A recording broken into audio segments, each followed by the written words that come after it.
Angelo University TV, boring yung ano natin. Galing tayo kanina sa gala-gala kami tatlo, no? So, yan. Anong oras na? Muna yan, anong oras na?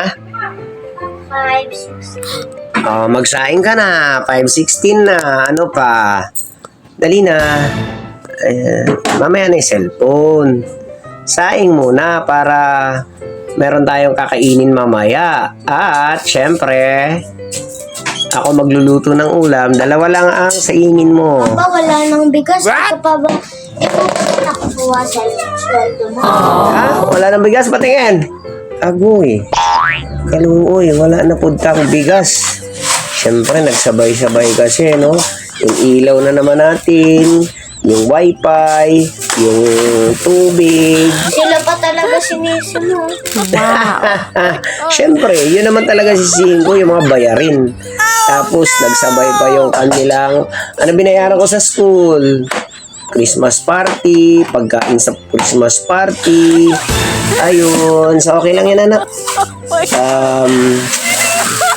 Mag-withdraw na lang ako. Magastusin na natin yung kita natin. Wag. Wag daw.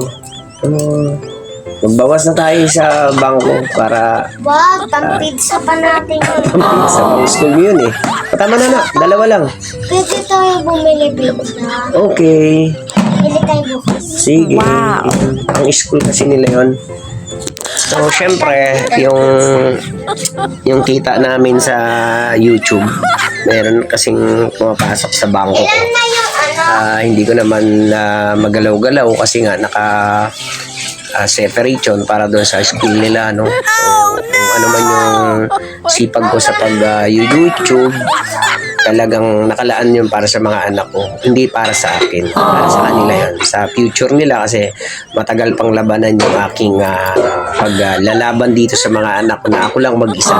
So, syempre, pinapalaki ko sila ng mag-isa. Self-parent lang ako. So, syempre, dapat nating mag-impok para sa pag-aaral nila. Kasi, syempre, hindi man natin masisiguro yung ating trabaho on call lagi, no? So, syempre, lagi naman tayo may bayarin. Hindi naman po pwedeng wala. May sarili akong bahay, pero wala akong sariling, tubig, no? Wala akong sariling kuryente. So, syempre, babayaran ko pati yung sariling wifi, no?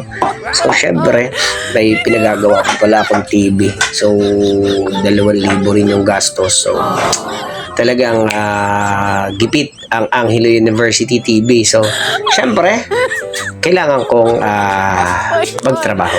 Ayan. So, okay na sinaing mo? Okay na yan? Okay. So, ito namang anak ko, maasahan na to eh. Pwede na magluto. Alright. So, thank you guys.